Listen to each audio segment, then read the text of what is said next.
आप देख रहे हैं MKA टीवी न्यूज़। हैदराबाद की आवाम में मजलिस इत्तेहादुल मुस्लिमीन के लिए जो मोहब्बत थी उसमें और इजाफ़ा फरमाया और अल्लाह ने हैदराबाद की आवाम के ज़रिए मजलिस इत्तेहादुल मुस्लिमीन को हैदराबाद की पार्लियामेंट की सीट से एक तारीख़ी कामयाबी से हमको हमकिनार किया। मैं हैदराबाद की पार्लिमानी हल्के की आवाम का शुक्रगुज़ार हूँ कि उन्होंने यहाँ से अपने इत्तेहाद और अपनी मोहब्बत की बुनियाद पर 5वीं मरतबा यहाँ से मजलिस के उम्मीदवार को कामयाब किया।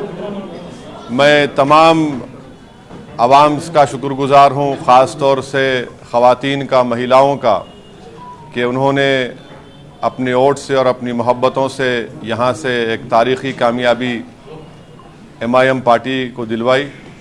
मैं शुक्रिया अदा करना चाहूँगा तमाम उन गयूर नौजवानों का और ख़ास तौर से फ़र्स्ट टाइम वोटर्स का और साथ ही साथ हमारे बुज़ुर्गों का कि उनकी सरपरस्ती शामिल हाल रही और जो यहाँ के मोअज़्ज़िज़ लोग हैं, उलमा इकराम हैं, मैं उनका भी शुक्रिया अदा करता हूँ और हर तबक़े के से ताल्लुक़ रखने वाले अफराद का मैं शुक्रिया अदा करता हूँ। और मैं हमारी पार्टी के तमाम मेंबर्स का, बूथ प्रेसिडेंट्स का, हमारे पूरे MLAs का, म्युनिसिपल कॉरपोरेटर्स का और जिन्होंने उस कड़ी धूप में इस कैंपेन को चलाया, मैं एक एक का शुक्रिया अदा करना चाहूँगा।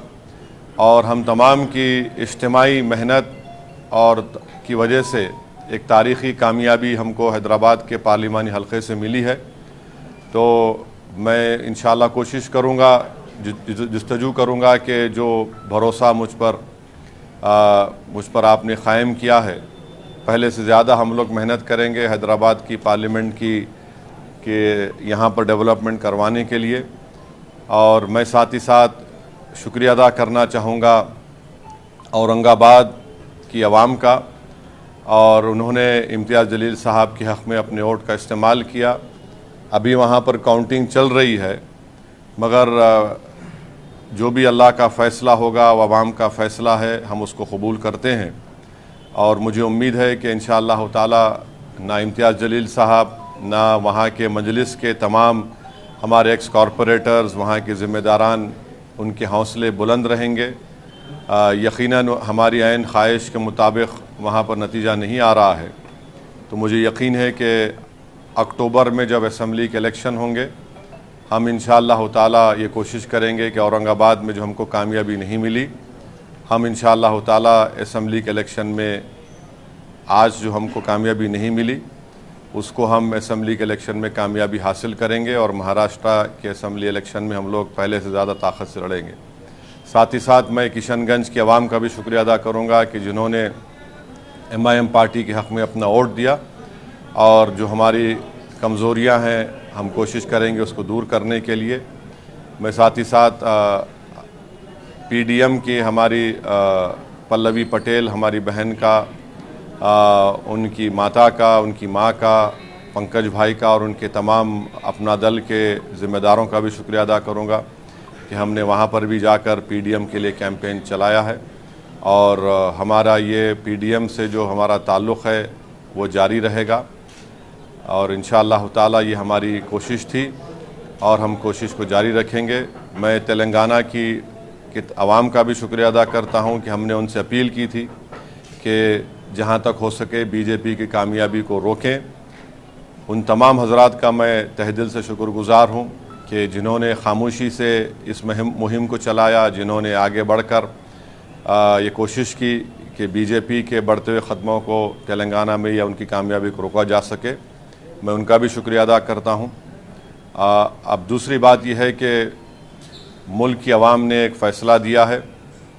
अब ये बात तो वाज़ेह हो चुकी है कि BJP को अभी काउंटिंग चल रही है, ऐसा लगता है कि उनके पास मैजिक नंबर नहीं आएगा जो 272 का नंबर है। और ये इस बात का ये इसलिए नतीजा आया क्योंकि 10 साल में बीजेपी ने जो नफ़रत की सियासत की थी उससे आज लोग तंग आ चुके हैं। बीजेपी ने जो बड़े बड़े ख्वाब दिखाए थे और वो तमाम के तमाम वो ख्वाब झूठे थे, तो नौजवान इस बात को महसूस कर लिया कि बीजेपी बेरोज़गारी उनका मुक़द्दर बना चुकी है। किसान परेशान था, दलित और ख़ास तौर से जो लोग संविधान को चाहने वाले हैं वो इस बात को महसूस कर चुके थे कि मोदी ने जो 400 पार की बात की वो सिर्फ बाबा साहब अम्बेडकर के संविधान को ख़त्म करने के लिए की है। तो ये एक जो वर्डिक्ट आया है, अब अगर मोदी जी सरकार बनाएंगे तो उनको पार्लियामेंट में बैसाखियों के सहारे आना पड़ेगा। उनको पार्लियामेंट में बैसाखियों के सहारे आना पड़ेगा और वो भी बड़ा अच्छा नज़ारा होगा देखने के लिए, क्योंकि 400 पार, बल्कि माशाल्लाह से इतने जो आप लोग यहाँ पर जमा हैं, आप लोगों ने भी कहा था एक एक का नाम अगर लेके बोलूँ 450, किसी ने कहा 400। तो अंग्रेज़ी में एक कहावत है, you will have to eat the crow now, माने आपको कौवा खाना पड़ेगा। तो अब नहीं मालूम खाएंगे नहीं खाएंगे, मगर कहावत है। किसी एक माशाल्लाह एक साहब ने तो जो बड़े अपने आप को माहिर कहते हैं, उन्होंने कहा कि हैदराबाद हम नहीं जीतेंगे। खैर अल्लाह जो चाहता है वही होता है। तो तीसरी बात, अहम बात यह है कि अगर ऐसा मौका आता है कि देश के तीसरी मर्तबा प्रधानमंत्री वज़ीर आज़म नरेंद्र मोदी नहीं बनेंगे, अगर उसमें हमारी ज़रूरत पड़ी तो हम यकीनन उसमें साथ देंगे, क्योंकि हमने एक पब्लिकली एक स्टैंड लिया है कि हम बीजेपी को रोकेंगे। और चौथी बात यह है कि हम नरेंद्र मोदी से ये बताना चाह रहे हैं कि आप देखो ये नतीजा क्यों आया। उनको सेल्फ इंट्रोस्पेक्शन करने की ज़रूरत है और हम उम्मीद करते हैं कि पिछले 4 साल से जो लोग जेलों में सड़ रहे हैं उनकी फ़ौरन रिहाई अमल में लाई जाएगी क़ानूनी तरीक़े से। क्योंकि याद रखिए कि अगर आप कमज़ोर पे जुल्म करेंगे तो उस कमज़ोर की तकलीफ़ को ऊपर वाला सुनने वाला है। तो अब नहीं मालूम कि फाइनल काउंटिंग होने के बाद कितने सीट बीजेपी लाएगी, मगर मुझे लगता है कि इंशाअल्लाह ताला वो मैजिक नंबर बीजेपी नहीं लाएगी। और क्या होगा, कल क्या होगा, परसों क्या होगा, तो ये हमारा इनिशियल रिएक्शन है। मैं आपके ज़रिए से रेवंत रेड्डी को मुबारकबाद देता हूँ कि उनकी पार्टी 8 लोकसभा सीट पर कामयाबी हासिल की और महबूब नगर में भी हमने भी कोशिश की, कुछ 3000 वोट चिल्ला वोट से उनको कामयाबी नहीं मिली। सिकंदराबाद में मेजॉरिटी कम हुई है और अफसोस की बात यह है कि बहुत से मुकामात पर पार्लियामेंट कॉन्स्टिट्यूंसी में खोल दो प्रमोद है तो बहुत से मुकामात पर हम ये देखे हैं कि टीआरएस के लोग ओपनली बीजेपी को सपोर्ट कर रहे थे। ये भी आवाम के सामने आ गया।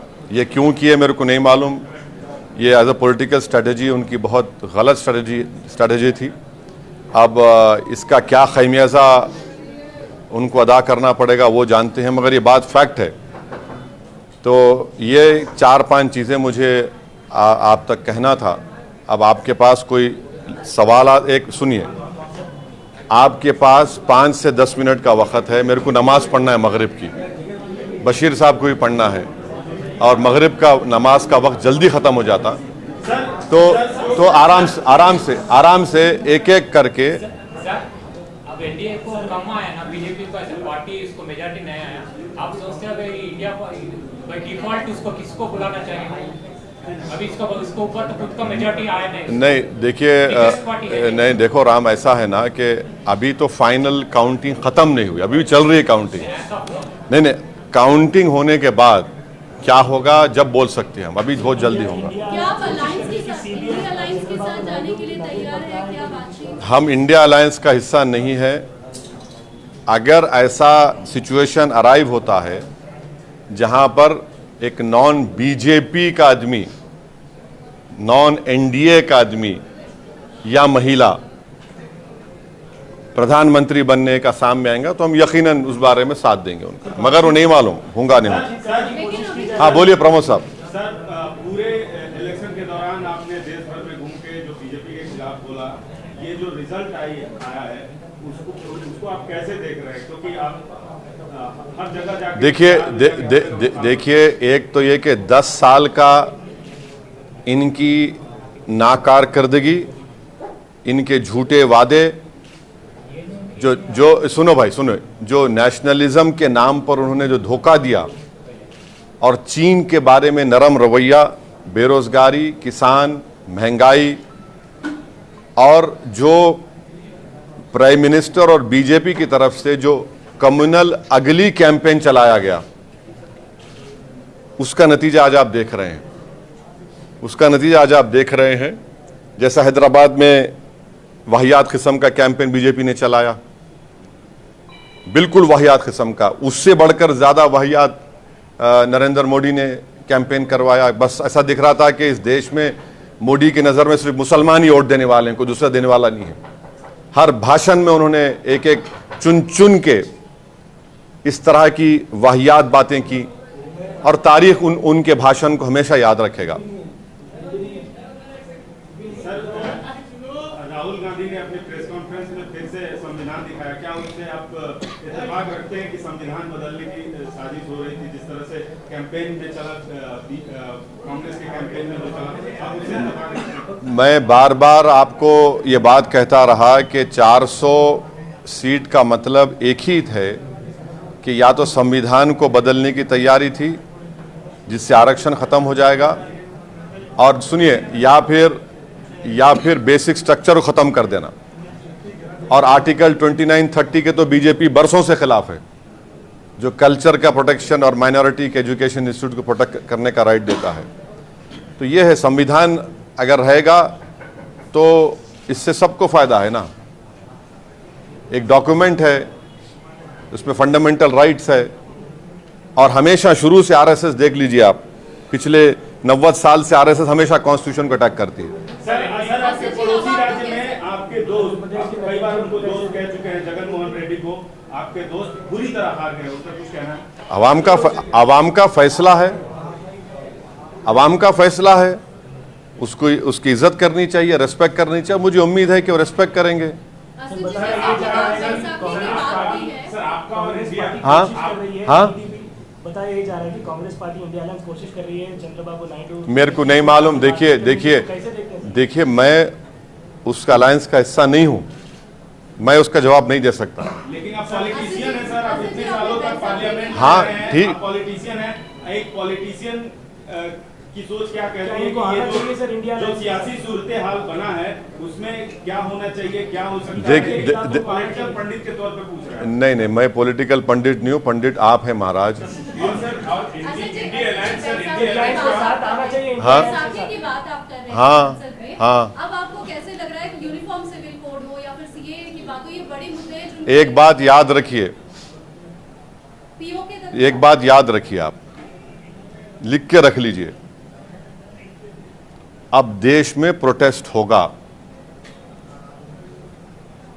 इसको आप नहीं रोक सकेंगे। आप देखेंगे किसान का एक मामला है, महाराष्ट्र में मराठा रिजर्वेशन है, ये सब चीजें हैं। आप किसी को, अगर आप बिल्ली को भी अगर आप एक कमरे में बंद करके ढक लेंगे ना दीवार की तरफ, तो बिल्ली कमरे में भागेगी, मगर एक वक्त आएगा बिल्ली अपना प्रोटेक्शन खड़े हो जाएगी। तो ये 10 साल का ये उनका नतीजा, और खास तौर से 5 साल में जो उनका रवैया रहा है, तो बैसाखियों का आप लिटरल मीनिंग मत ले लीजिए। मैं सबको शहद हाँ, बीजेपी के खिलाफ क्या टीडीपी को, नीतीश कुमार को आना चाहिए? मैं कैसा बोलूंगा? मैं उस पार्टी का, अरे मैं उस पार्टी का नहीं हूं भाई, मैं उस पार्टी का नहीं हूं, मैं नहीं बोल सकता। सवाल कांग्रेस पार्टी का हमेशा विरोध करते रहे हैं, लेकिन कांग्रेस पार्टी में सोनिया गांधी की आप हमेशा इज्जत करते रहे हैं, क्या सोनिया गांधी आपको व्यक्तिगत तौर पे इनवाइट करती है इंडिया अलायंस में, तो आप जाएंगे? मैं केसीआर की भी इज्जत करता हूं, करते रहूंगा। उसमें उससे इज्जत करने में बुरी बात क्या है? नहीं सुनिए, नहीं अरे देखिए ना कि ये मैं इंडिया अलायंस का हिस्सा नहीं हूं। हम नहीं, अगर निमंत्रण दिया जाता है, सोनिया गांधी आपको बाइज्जत इनवाइट करती हैं, तो आप आएंगे? अरे आप ये समझ रहे मेरी इज्जत नहीं है अभी? बिल्कुल। फिर बाहर क्या बात है? 3,47,000 से हैदराबाद की आवाम ने हमको कामयाब किया, ये सबसे बड़ी इज्जत दौलत है मेरे लिए। अब मैं देखिए, ये मेरे लिए बहुत काफ़ी है। जैसा हमेशा मैंने कहा कि हमारी गरीबी में शाही है, उस खुश हैं हम उसमें। सर, कॉन्स्टिट्यूशन को लेकर आप इंडिया अलायंस के जो टॉप नेता है, टॉप लीडर्स है, उससे आपका बयान इत्तेफाक रखता है, तो आप क्या नहीं एक बहुत कम सीट्स इंडिया अलायंस और बीजेपी और इंडिया अलायंस के बीच में अभी लग रहा है, तो आप क्या उनको एटलीस्ट फॉर्मल तौर पे आप क्या आपका सपोर्ट जारी करेंगे, या फिर उसके साथ साथ सर जो आप बीजेपी के खिलाफ सीएए, एनआरसी, एनपीआर के खिलाफ जो आप वोट मांगे हैं, तो आपको बहुत बड़ी तरीके से जीत मिली है हैदराबाद पे, तो इसको भी आप नेशनली उठाएंगे क्या? बिल्कुल उठाएंगे, हम ही तो उठा रहे हैं इन चीजों को, बराबर उठाएंगे। कहने का मतलब जो आपको मैंडेट यहाँ पे मिला, हाँ, इज्जत रखने के लिए, हाँ, उन ताकतों को रोकने के लिए क्या इंडिया अलायंस के साथ? मैं देखिए, मैंने शुरुआत में ही आपके पूछे बगैर इस बात को कह दिया कि हमने, हमारी पार्टी ने पब्लिकली इस बात को डिक्लेयर किया कि अगर नॉन बीजेपी, नॉन एनडीए का कोई शख्स प्राइम मिनिस्टर बनने की कोशिश कर रहा है या बन सकता है, तो यकीनन हम उसकी तायद करेंगे। मगर अभी काउंटिंग चल रही है, और काउंटिंग मुकम्मल होने के बाद आपको पता चलेगा। ख़ास तौर से बीजेपी वो 272 का मैजिक नंबर क्रॉस करती है, टच करती है, नहीं मालूम, मगर मुझे लगता है कि वो नहीं कर पाएगी। सर, आप बीजेपी को रोकने की बात कर रहे हैं, लेकिन लगातार चाहे असेंबली चुनाव हो, म्युनिसिपल हो, या फिर अभी के लोकसभा, एक बात तो साबित हो गई ना कि इस देश में मुस्लिम वोट बैंक नाम की कोई चीज कभी थी ना कभी रहेगी। ये एक मिथ क्रिएट किया गया था, ये एक मिथ है। ये कभी इस मुल्क में कभी मुस्लिम वोट बैंक नहीं था। ये खामखा ये लोग पुकारते थे और हमारी कम्युनिटी खुश होती थी। कभी था ही नहीं, ना कभी रहेगा। सर, आप मुस्लिम वोट बैंक की बात कर रहे हैं, सबसे ज्यादा मुस्लिम पाए जाते हैं उत्तर प्रदेश में। उत्तर प्रदेश का आप रिजल्ट कैसा देखते हैं? वहां पे 40 से ज्यादा SP +2 मिलना और 40 से कम बीजेपी को मिलना, ये आंकड़े आप कैसा देखते हैं? और आप भी तो उत्तर प्रदेश में उतना आप कैंपेनिंग किए, तो आपका फिर नहीं तो एक बात सुन लीजिए, पूरा डेटा आने दीजिए। कितने सोशल ग्रुप्स, ओबीसीज, मुसलमान और दलित में जाटव है, पासी है, वाल्मीकि, कितने लोग वोट दिए, उसके बाद जवाब दे सकते हैं। मगर रिजल्ट तो आया ना। सर, तेलंगाना में 8 सीटें जीत गई बीजेपी। हाँ, आपके सूबे तेलंगाना में 8 सीटें बीजेपी जीत गई, क्या कहना है? अभी और कम हो जाएगा, कल से आप देखेंगे उनकी ताकत कम हो जाएगी। किसी ताकत? बीजेपी की तेलंगाना में नहीं, उनकी भी कम होंगी, आप फिक्र मत करिए। आप देख लीजिए, जो बाजा बजाए थे 400 पार का, तब लोग अंदाजा कर लिए। बाज लोग उसमें आ गए बातों में, तो अब उनको अंदाजा हो गया। आप कल से देखेंगे कि कल से पूरा जितना बुखार था ना, बुखार था या जो क्या बोलते वो तेलुगु में क्या बोलते हैं, हाँ नहीं भानुमती क्या बोलते उतारते ना वो, हाँ सब उतरेगा, कल से सब उतरेगा।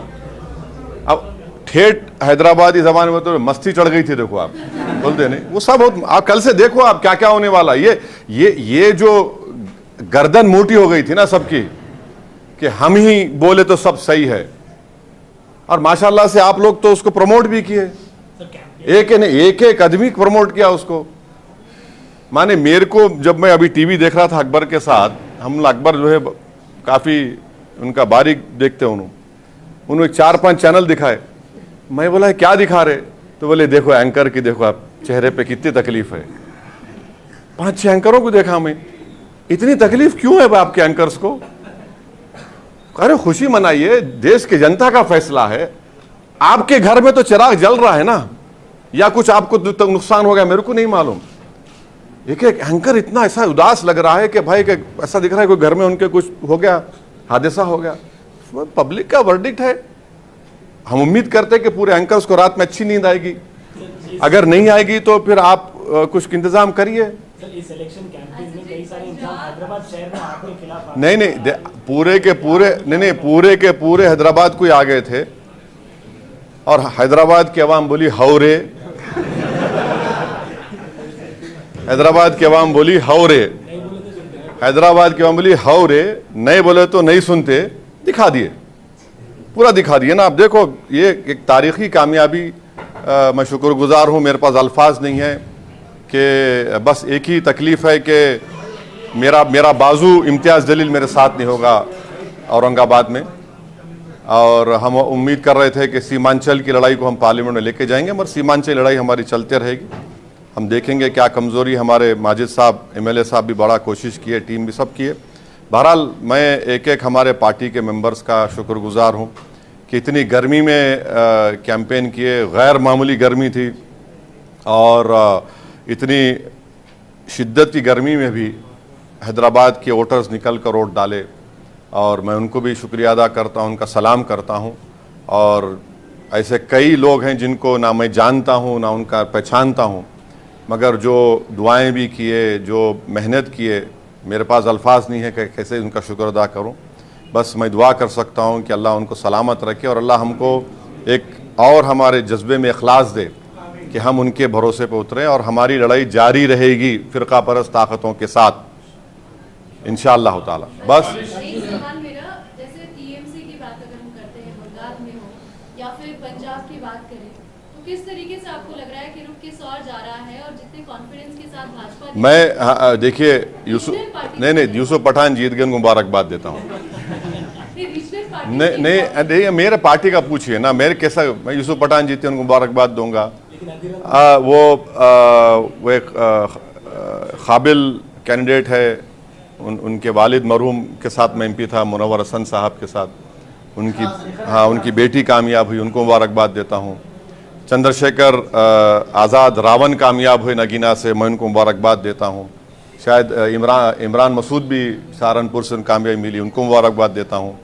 हमारे रामपुर से मौलाना नदवी साहब कामयाब हुए, हम उनको मुबारकबाद देते हैं। तो यही है, अब इतना ही बोल सकते हैं। अब ये दूसरी पार्टियों का कैसा बोलेंगे? सर, कोalition की जो सरकार बनने वाली है उस पे आपका क्या राय है? प्रधानमंत्री जी अभी संबोधित करने वाले हैं, he is going to speak to the nation, and what would be your demands? Because I don't see. Let us first wait for the final vote to be counted. Then only you and me can form an opinion. How is right as we speak right now? The counting is being still done. We don't know the exact number, but the picture is, in my opinion, I don't think so. BJP will get 272. There are various rumors within BJP. We don't know what will happen. NDA or BJP? No, within BJP, we don't know what will happen. There are various. See, these are all hearsay. It might be hearsay. We don't know what will happen. What will happen? There will be any clash? Huh? No, I don't know what will happen. Maybe you know better because you're close to them. I'm not close to them. I don't know what will happen. We cover everyone, sir, but No, I know. You cover. I know that. You cover. what would be your demand, sir? No, there is no. See, Mamata is demanding that Prime Minister should resign. you know, it will be very interesting to see Narendra Modi if he forms a coalition. Mr. Modi walking on political crutches. It will be very, very interesting to see. We don't know how he will react, what he will do, because you see, BJP has already said that this, that they'll do. If Mr. Naidu wants to be part of NDA, will he agree to it? JDU, will it agree to what Mr. Modi wants? So we'll have to see. Let us see what happens. See, sometimes what we call, there's a popcorn moment will come. We'll have to wait and see what will happen. So do you think BRS can come back having such a horrible electoral setback? Do you think BRS can come back? Well, I have immense respect for KCR. I will continue to respect him. And we don't know how they will do, what they will do. But I was very surprised that in many places in Telangana, they should have not compromised. But unfortunately, the news which we are getting, which you also know, every one of you know, it's an open secret. So that should not have happened. You see, there are, in a political journey, you are in power, you lose power, you lose elections, you win elections. But you continue your struggle. So I don't know what will happen, you know. They are the best judge and the masters of their own destiny. You and me cannot decide for them. We don't know what they will do.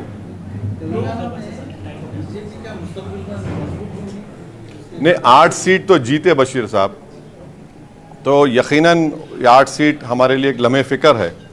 और आपको याद होगा, मैं अपनी तकरीर में जो खिलवत में तकरीर हुई थी, मैं ये सब सीटों के नामा बोला था। आप देखो, मेरी तकरीर उठा के देख लो आप, ये सब नामा बोला था मैं।